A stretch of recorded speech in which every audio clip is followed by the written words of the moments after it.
Hello.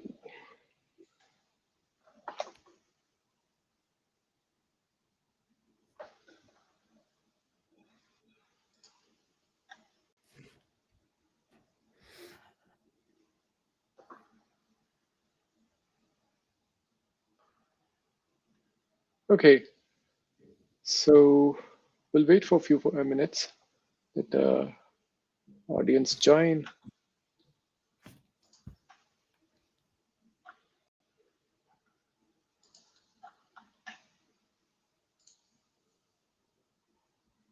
Mhm. Okay, hi. So, hi everyone. This is Shriyansh, and welcome to the episode 2 of Humans of Testing. Uh, we're going to have very exciting discussion today about some hot topic in the industry, Salesforce security on everyone's mind right now. And today, our good friend and guest who is joining us to help us to take this conversation into the depth, Matt Mayers, co-founder and CEO of EzProtect. Okay, so I guess we can start. I'll quickly introduce myself. I'm Shriyansh. I co-founded TestZeus with Robin, and I'm acting as a CTO here, mostly taking care of the technical side of the company. Uh, I have some experience in the industry for spreading around 14 years, mostly in building big data systems and explored different industries around CTV, ads, content. Then prior to that, e-learning, and then infrastructure building, and always fascinated by the giant SaaS platforms which run here and there, holding so many records and building the backbone of every enterprise. Joining here is Matt. I'll hand it over to Matt to introduce himself. Great, thanks, and thank you, Shreyansh, for having me on for your second edition of your series. I'm really happy to be on here and very honored that you invited me to talk to everyone today about such an important topic. So, everyone, my name is Matt Myers.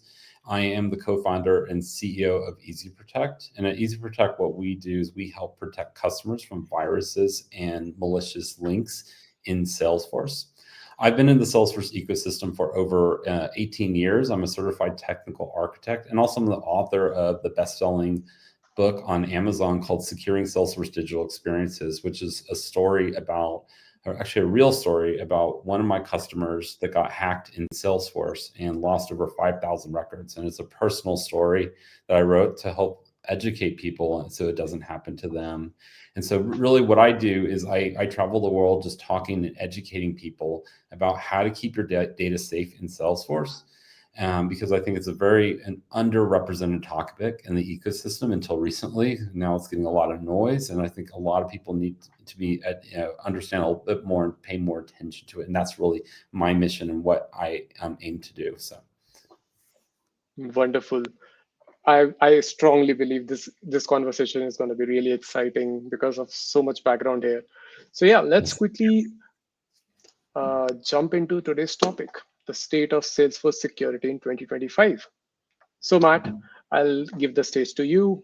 Uh, Please feel free to share your thoughts on this. Sure. I first want to give a little bit of a background on the state of this talk and where it came from.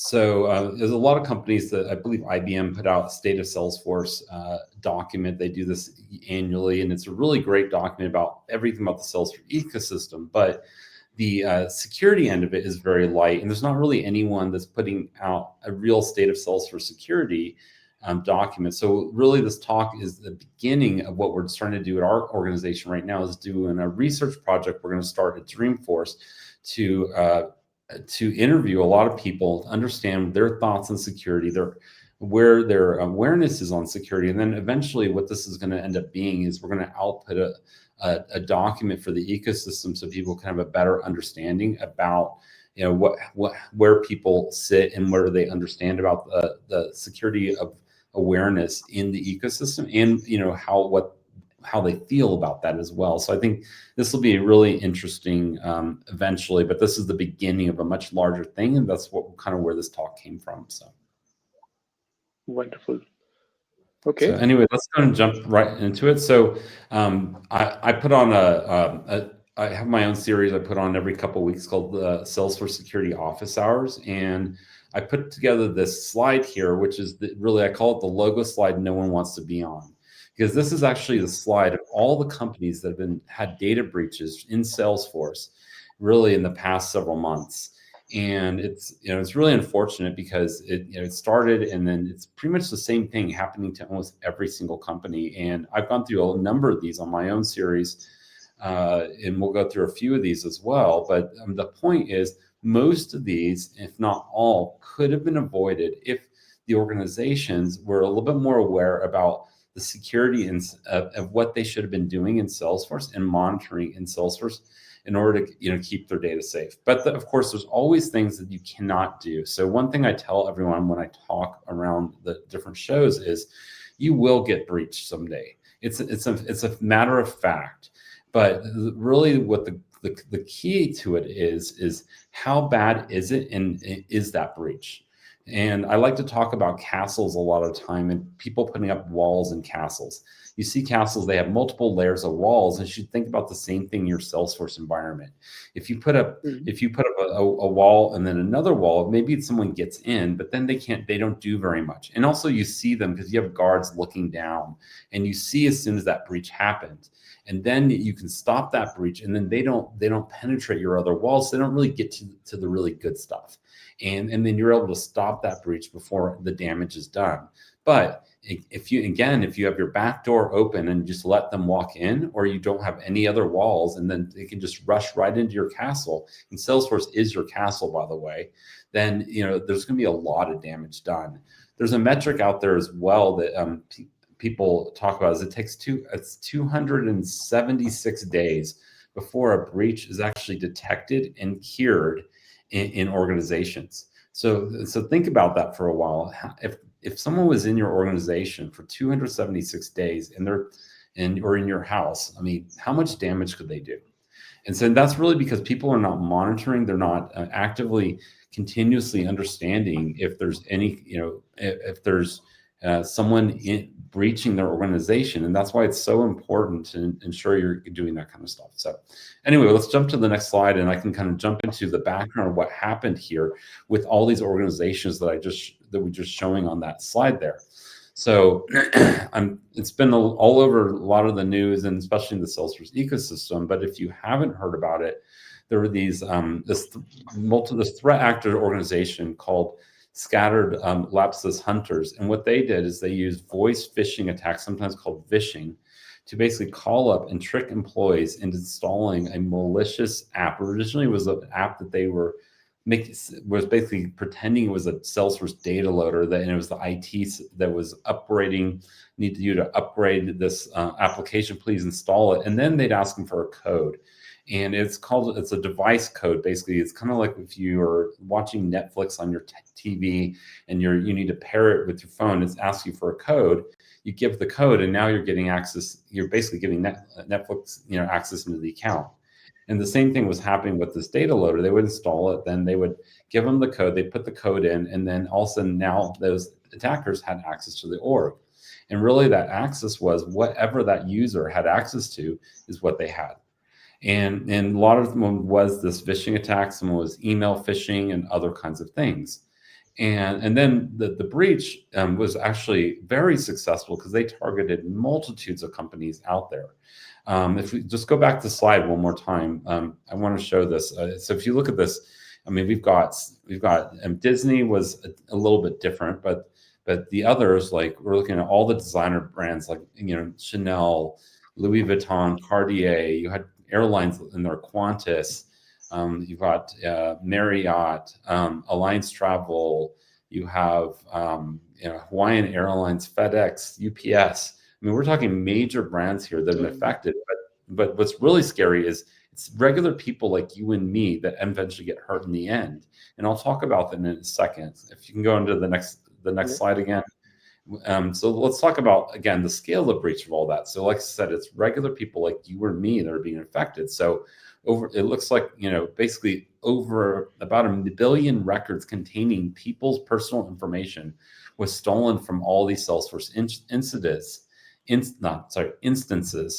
And then, then there was this other breach with SalesLoft Trip where their internal systems got breached across not just Salesforce, but multiple cloud applications, where an additional 1.5 billion records were taken through their app, or basically their organization. And then what happened was Salesforce actually disabled their app, their connected app, temporarily while they were able to resolve that issue.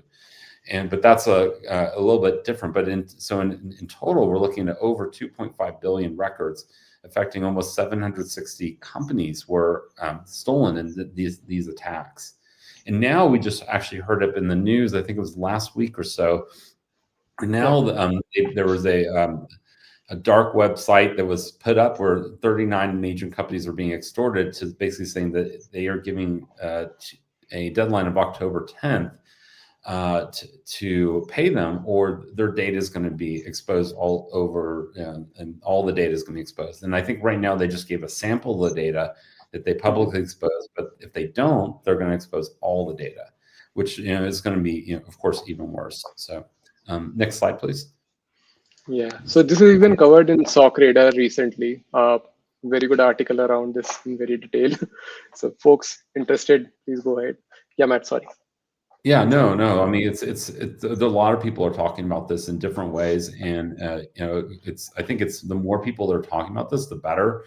And it's really sad that this happened, but also it's luckily, hopefully, it's opening the eyes of a lot of these organizations about what they need to be thinking about and looking at. And what really surprises me, and I don't know about you, but this has been going on for months now. And how come, if this was my organization and I saw this happening, I would start getting my people to lock things down after I saw the first few ones. But it seems like it's happening over and over and over and over again.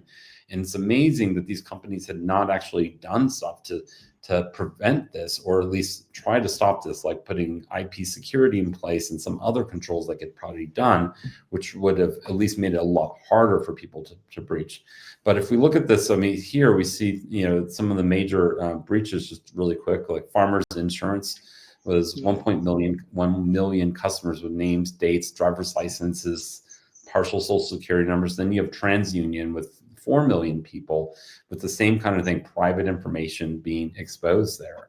It looks like 13 million in total, but records stolen. And then the one that's very close to home for me was Alliance Life Insurance, or insurance, where I was actually a customer there. So I'm pretty sure my data is in that 1 billion customers there that was stolen from there. And then same thing, LV, with names, addresses, phone numbers. And then the really big one that's just hit was Jaguar Land Rover, where the breach actually caused them to stop their production lines, and it's threatening many of their suppliers, or the production that are running and building the parts in the cars. So they're actually threatening some of those companies might actually go out of business. And I mean, the total is estimated going to be racked up around 1.5 billion pounds. And the government is coming in, the UK government is coming in to give them a loan to rescue them. So because those Jaguar Land Rover and also all those production lines are a pretty substantial part of the economy, and so it'd be a big hit on the economy if all those went under. But this is just a single attack that caused all of this from Jaguar and all these other companies. And so it would have been a fraction of that money if they would have invested the resources, like hiring an architect who understands security and Salesforce together, doing more rigorous testing in Salesforce on security. There's a lot of things that probably could have done and would have saved them $2 billion. So next slide, please. Yep. And so, so this is a quote that, not completely original, but original in this ecosystem. So only you can prevent and contain a data breach in Salesforce. You may see Cody here. He travels with me all over the world at different shows. And so if you look at my LinkedIn, you probably see him on the profile, but I'm, I truly believe that most of data breaches are avoidable. I mean, like I said earlier, not all are, but most are. If you do put all those walls up, maybe those breaches would have happened, but instead of 1 billion records stolen, maybe the collective would have been, a million maybe instead of 1 billion, or even less than that, because they put all the controls in and they were able to understand that happened before, understand that they were breached quickly and shut it down. So, for example, another example that I've talked about before is Coca-Cola. They were phished as well, and then someone got in, and someone was in their system for basically, I think it was a year before they figured out that something was wrong. And so that's really surprising. Like, why did it take a year before they actually figured out that someone was in their system? And so that, I think, is a red flag of not having proper testing, not having proper monitoring in their systems, ensuring that, that being able to have these triggers to know that a data breach happened. So anyway, next slide, please. So Matt, I'll slide one question here for myself. So the Salesforce has been in the central of enterprise for years. Why is Salesforce security suddenly a boardroom conversation in 2025? I think it really comes to all these data breaches. I mean, there's a whole. I'm part of the Low Code Security Alliance, and we wrote this document that's called "The Hard Truths About Shared Responsibility in Salesforce." And I think a lot of Mhm. it is people don't understand what that shared responsibility really means. They hear Salesforce talking about Salesforce is trusted, Salesforce is secure. Yes, Salesforce is until the day you start configuring it, according to a friend of mine that Steve Simpson that gave me that really nice quote. But it's true. And I think there's a lot of people that are overly confident about the security of Salesforce and they just don't think about it like their other systems. And that also you have security people that are doing the security assessments of Salesforce, but they know nothing about Salesforce. They're asking the wrong questions. Like I get these questionnaires all the time when we're onboarding a customer and say, do you have role-based security? Yes. Well, that's the wrong question. It's like, how are your roles configured in Salesforce? Are you using permission sets or permission set groups? Are you using least privilege with the groups? Do you have view all data turned on for this integration user? So I think really the how people think about security is going to need to change in Salesforce because of all these breaches. And I think that's why it's now becoming a big thing because it's now coming to light where in the past it just there weren't any public breaches like this that could really get people to start thinking about this. Okay. Okay. So what are the most common blind spots you see when the organization treats Salesforce security like any other app security problem? Yeah, I mean, I think from a Salesforce security, I'm going to go back to what I said, earlier, where the blind spots are the security team. They're doing security reviews of all these applications going online, but they don't know Salesforce. But then you have the Salesforce teams that know Mhm. Salesforce, but they don't understand the security frameworks. And then the executives think everyone has it handled. So I think that's one of the biggest gap is more of a process gap, I think, Oh, in it first. And then they're not hiring the security people that have the expertise to be able to understand these things in the organizations. So if you're talking about more of like the larger gaps, that's what I think there is. Of course, there's the technical gaps that they need to close in that, and we'll go through that load in the slides. But I think that's the fundamental problem today is the security team, the Salesforce team, and the executives really need to start talking, collaborating, educating each other so that now you're not doing a blind, just check the box security review. You're doing a more mhm. Salesforce specialized specific security review tailored to Salesforce for any applications that you're onboarding and so you're going through a proper life cycle and along starting with testing and then your deployment and then continuous monitoring instead of just using the same system for all your other systems for Salesforce, because Salesforce is this whole different animal. It just doesn't work for it. Got it. Okay, so like any other pattern that worry you the most around this, like people do misconfiguration of the portal as you have clearly explained, and then there are two different teams operating. Any other pattern which usually misses from the Salesforce admin team or the stakeholders? Yeah, I mean, I think there's a lot. There's so many things you can talk about with all these different gaps, and I think the first place you should really be looking at is your external facing sites, because that's where your data is coming in, and really that's really what my book is about as well. Is that there was the guest user had data exposed to it, and they didn't realize that the guest user, just because you couldn't see the data, you couldn't get to the data. Well, that's not true, because all your Lightning APIs you have are queryable, even if you don't have a login access to it, because the guest user needs access to those APIs. So everything you see in Lightning, all your page layouts, your fields, all the data on that fields are all powered by all the APIs that power Lightning. And so the guest user is an unauthenticated user. So if that user has access to records, I can go in there and I can execute these APIs and get those records. So just because it's not visible on page layout doesn't mean you can't get to it. So I think one of the biggest things people really need to be thinking about is making sure that you're only giving access data to those users that they need what they need, not just thinking about it on the page layouts, but think about the holistic view of that data. Got it. Okay, so I'll leave the deck to you now.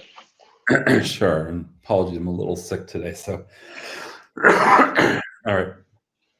I'll also take a sip. All right. Okay. Anyway, so let's continue on. So now we talked about the issues. We talked about a few of the problems.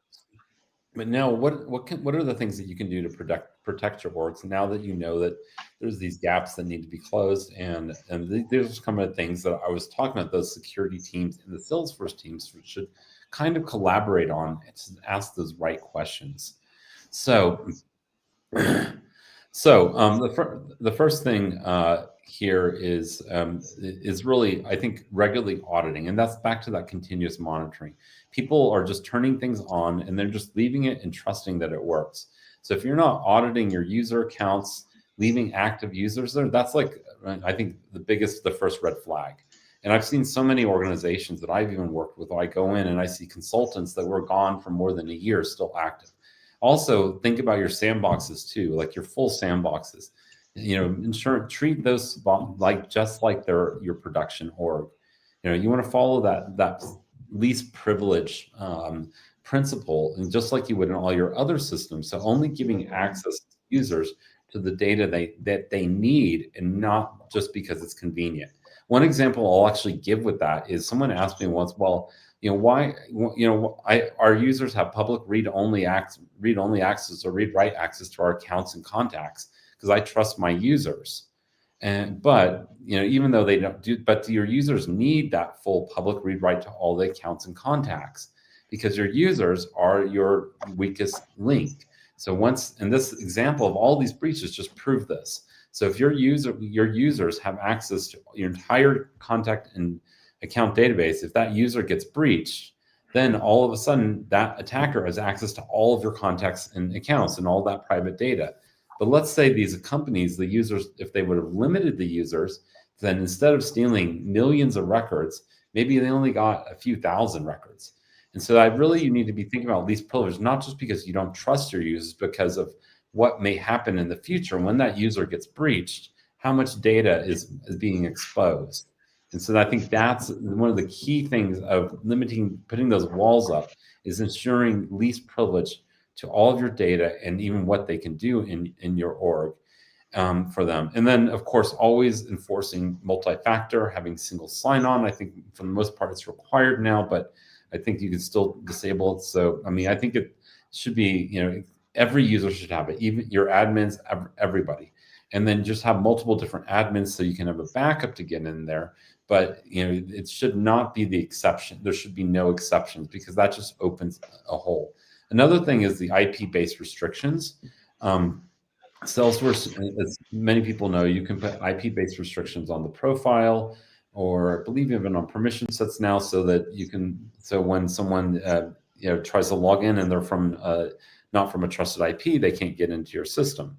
What a lot of people don't know is, by default, Salesforce only checks on login. They're not checking on every request. So once you're logged in, I can go off my VPN, and then I can access Salesforce and from an untrusted IP. This also puts you in at risk of a man-in-the-middle attack, which is basically when once you're logged in, you have an active session, someone takes over your session. So to be truly safe, you need to ensure that you have that box checked in session settings. So IP is being checked on every single request. One thing to be careful of, though, this may not that session setting may not work for connected apps for the IP restrictions. So I highly suggest you put your restrictions on the profile in addition to, of course, your connected apps as well. So anyway, next slide, please. Yeah. I'll slide in one question from the audience. So Manjit is asking, when it comes to Salesforce security in large enterprise, what's the most underestimated risk? Configuration, integration, or user behavior? Oh, that's a hard one. I think. Okay. I mean, I think this is a loaded question, but I would say really people underestimate is really misconfigurations of Salesforce orgs. Is when people are misconfiguring the orgs, and people are, I think, taking for granted that Salesforce is secure, and they're not really putting that microscope against the configurations. I think that user behavior does lead to that, but if you've misconfigured that org, configured it right, you're going to make it a lot harder for users to be able to be manipulated through phishing and other things like that. I mean, I don't think you'll be able to stop it entirely, because if someone's going to give away their password or two-factor code, then there's not really much you can do about that. But at least if you've limited within configuration what that user can get to, then I think you're going to be a lot safer. So anyway, so yeah, so continuing on to things you can do to protect your org. So really, especially with this breach that just happened with all the connected apps, definitely review all your connected apps, because Salesforce is actually locking down. So your connected apps, so if they will no longer, new connections will no longer work if you've not installed those connected apps into your org. Because you can have these uninstalled apps that are just sitting there that any user can install in the past, where Salesforce stopped that. So any apps, though, that are already installed and have already been linked to users will still work. So if you could have malicious apps in your org right now, so today, after you get off this call, go into your org, go and look at all of your connected app usage, and then you will see all the apps that are in your org, and then you can either explicitly block that app or install it if you trust the app. And that will, I would say, be the number one thing you should do today. And then, once you do that, then you can, at least you won't be as much as victim to all these attacks that have been happening, because it seems like they're still happening even now. Yeah, and then the next thing is also along the monitoring side, ensuring that you have team members that you're designated to receive alerts, and also be careful with these alerts. Like, don't just send it to a group email box that no one's watching. Make sure that you're having some visibility, or at least accountability, so multiple people are accountable for each other when you're getting these types of alerts, especially in Salesforce. Real-time monitoring, I think this was a really big one. As I said, like if you, that's why we have that 207 days that people get into the system, because people are not monitoring. And there's a lot of things you can be doing with monitoring, like Shield is one of them. I know it's expensive, but also $1 billion that Land Rover is about to pay is a lot more expensive than Shield. So you want to think of that way. But then Shield is not your end all. You want to look at other applications on top of that. Shield is great to give you a lot of eventing, but then there's other things that you may miss as well in that. So there's other apps I like, is like, for example, Valo and Varonis are really good apps you can stack on top of that as well, to give you more of a microscope into your org. And then the next thing is really thinking about like training your users. Train them on what phishing is, what phishing is, and other tactics can be manipulated. Like, for example, yesterday I got 3 phishing emails in my inbox that Office 365 didn't stop. And so if you have a Salesforce, and let's say you have emailed a case, and then someone has emails that case, and then Microsoft didn't catch it, and then those phishing URLs go into Salesforce, your support people may click on those URLs. And if you don't have some protections in place or train your users appropriately, then they may click on those URLs and then expose your data. So that's why it's very important to be training your people on what constantly, and not just your normal security awareness you do once a year. Look at, you should be doing a Salesforce specific type of training for these types of tactics that are happening. Like, don't give away your two-factor token ever, for example. No, and if someone calls you, don't give out any private information. Say, thank you, I'll call back the published number for the IT support to validate that this is a correct kind of request. And last but not least, I'm a little bit partial to this, but implementing a virus scanning solution and also URL scanning solution. And that's kind of what we do, is we do the virus scanning, we do the URL scanning. So if that's something that's interesting to you, you can reach out to me on LinkedIn. So, all right, next slide. Okay, so I'll interrupt again. I'll have one more question, which is that there are so many incidents could have been caught by doing better testing, or as you mentioned, that better configuration reviews. So how can a QA team and a security team work together more effectively in this context? Yeah, and I'm so happy you actually asked this question, because I'm doing a talk at Dreamforce on creating COEs and creating secure agents in COEs. And one of the biggest things that we're focusing on that talk is testing, because in creating testing frameworks, using testing services like yours that can better test, because your DevOps, before it gets into production, that's your opportunity to stop these misconfigurations. And you have really nice tools out there that can help with some of your deployments, but then you also should be ensuring that you're properly testing that, having testing frameworks, having applications to automate that testing, so repeatable testing, to ensuring that not just testing the functionality, but testing the security. Like specifically with for example, with agents, can test to see if you can hack the agent. Will the agent give you data that it shouldn't back? Can you phish the data, do a phishing link or other things into that agent that then might get into a backend user? Then you have other other parts of the org, like your forms. Can you do any kind of injections into those forms, like we were talking about with the Lightning APIs? Is there data that someone can see that's not on that form that someone can get to? I think there's just so many different ways, and there's only so much you can do looking at the actual configuration in Salesforce versus actually trying to go through the front door, as I call it.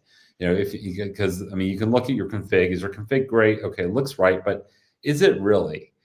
How confident are you that you don't have data exposed right now in your org? And that's where testing comes in play. So if you properly have security testing in place, then you can help better ensure that you're not having any data exposed accidentally, just the same you would test for functionality as well in Salesforce. Got it. So usually, like, the traditional testing tools focus on functionality, not on security. So how should the teams should evolve their strategy of testing? Should it focus on metadata driven, or a permission heavy architecture should be built around it? Any thoughts around that? Yeah, I think both matters, but I think metadata is first, because you can look at the configuration of your org. So you're testing the all the config, seeing like, do you have the right permit? What kind of permission sets are you having in there? What kind of permissions do you have view all data in that permission set? How often is that occurring? There's actually another study I saw where on average, for non-admin users, on average 20 users have view all data permissions, which is just incredible. So things like that, checking for red flags in the metadata, because I think that's where it starts. What I was talking about is the metadata testing, because that's where you can see your configuration. Remember I said earlier, Salesforce is secure until the day you configure it. Well, that's all your metadata, right? But then later, I also would recommend you're testing your data as well. So your metadata first, and then automate your front ends in testing to see if those forms, those front ends, can be manipulated as well to get data out that you couldn't. So going in from the back door and the front door, I think, is the best solution of all that you can do together. Okay, interestingly, you brought Agentforce in the previous answer as well. So with AI copilots and automation coming into Salesforce, with a lot of workflows and the Agentforce implementation, what new threats and vectors or risk do you foresee emerging? Oh, well, I think there's a lot, because I mean, for Agentforce, for example, what I'm talking about in my talk is, or some of it is, we're talking about that, like it starts with the with the prompts, and are you writing effective prompts? Are you writing secure prompts? And a lot of people don't even know how to write prompts.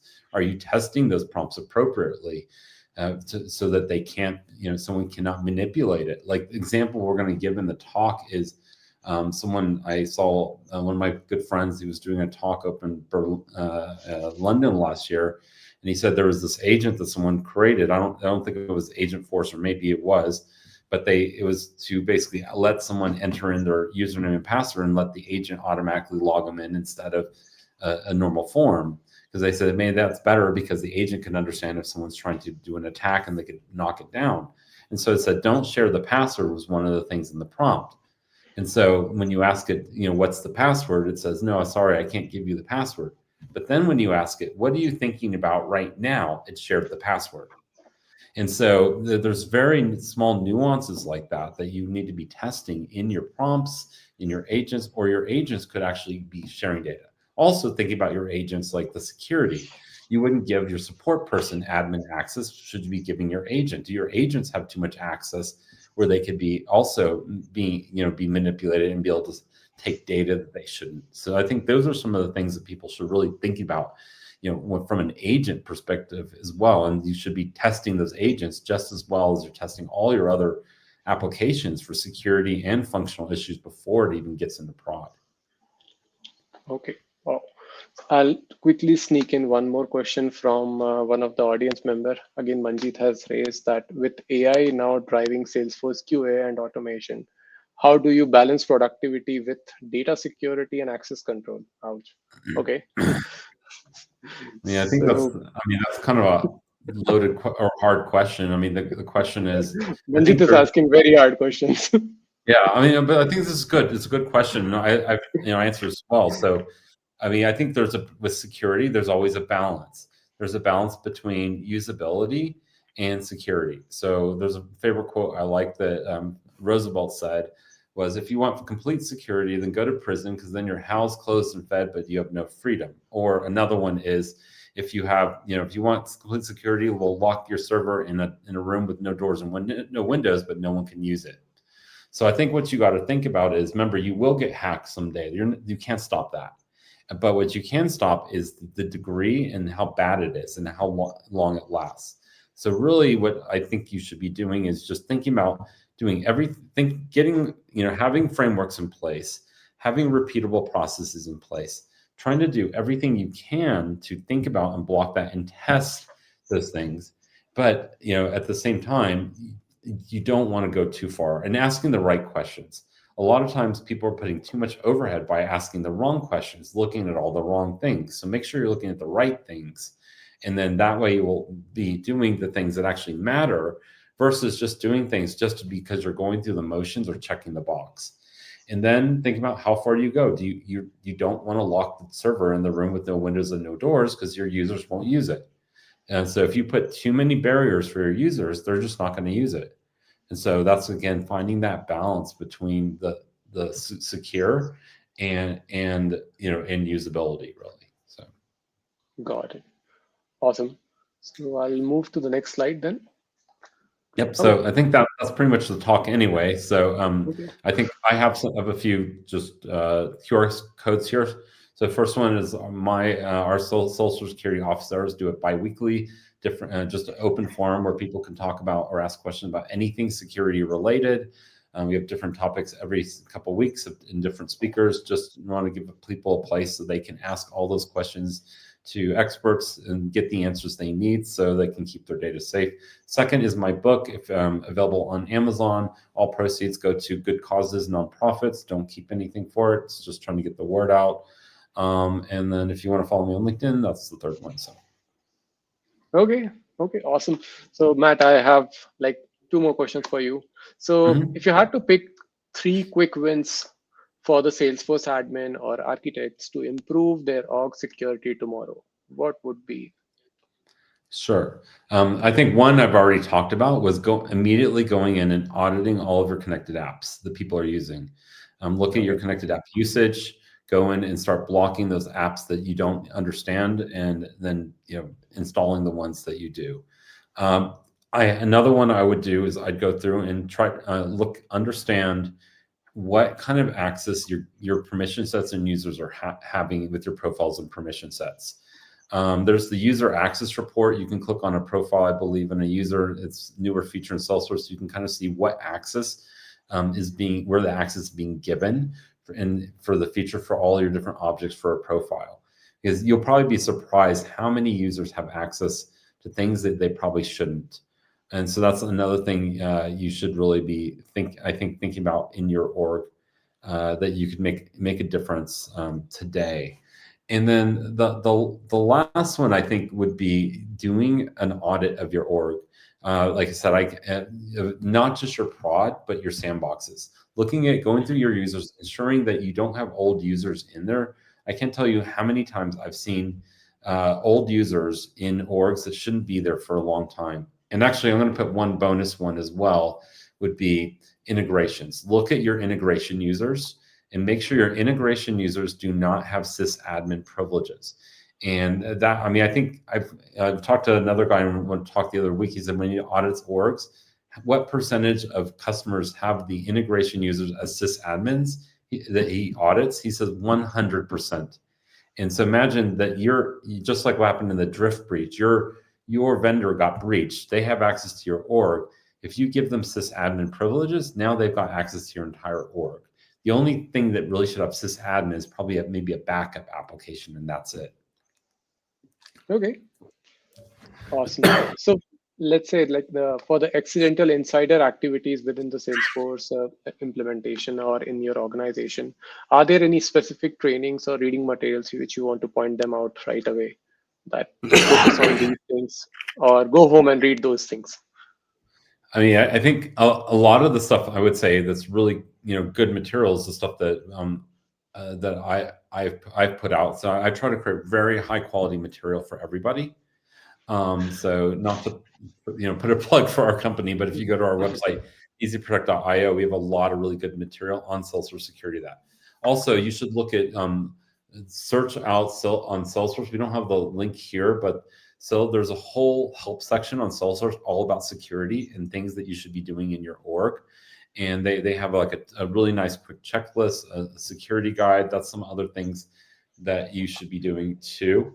Other things I would say is Trailhead is still, if you're just getting started, it's a good place to start. Understand the security models and really understand what it does. Understand what are roles, how do roles impact, how does the security rules filter down, what are other things you can do. So just look at all those security mechanisms and really ask. And if you don't understand what you can do with some of those security mechanisms, then ask somebody.